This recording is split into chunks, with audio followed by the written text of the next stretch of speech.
All right, let's talk about research and why it's important to tell people what's in your speeches.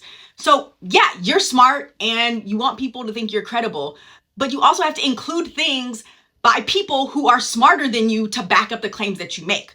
So, you have to include research in your speeches.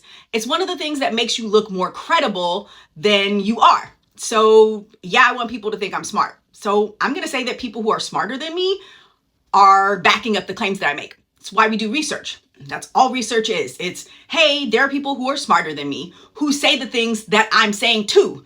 So that's why you have research. And you need research from a variety of different places because that makes you look more credible. So you can't just pick the same source or the same place. So I can't just go to the New York Times and have a bunch of New York Times articles because that doesn't make me look credible. That makes me look like I just was lazy and just read the New York Times and that I just picked all the same source. So now I don't look smart anyway.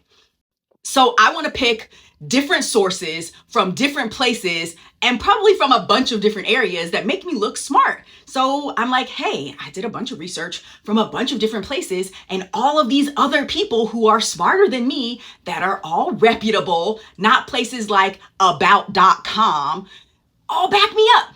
They all say the same thing that I said. So guess what? I'm a credible speaker. So that's why I did my research.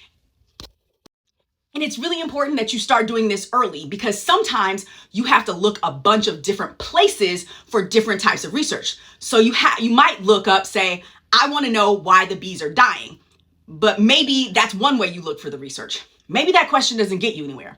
So you have to reframe it. So you might want to say, what is killing the bees? Because that's going to get you more things.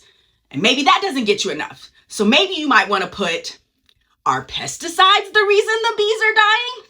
You have to look for things in a bunch of different ways to figure out all the different things that you're looking for. So you have to start your research early. So basically all this is about making you look like you're a credible speaker. You can have a bunch of stuff, you can say a bunch of things, you can make a bunch of claims, but if you don't have people who are smarter than you to back your claims up, you're screwed. And look, there's always going to be somebody smarter than you. No matter how smart you think you are, there's somebody smarter than you who's going to back up your claims. So find those smarter people, research, and have them back up the claims that you make so you can be a much more credible speaker. Make sure you do that. Back up your claims, do your research, have smarter people say the same things you are, so you'll be credible.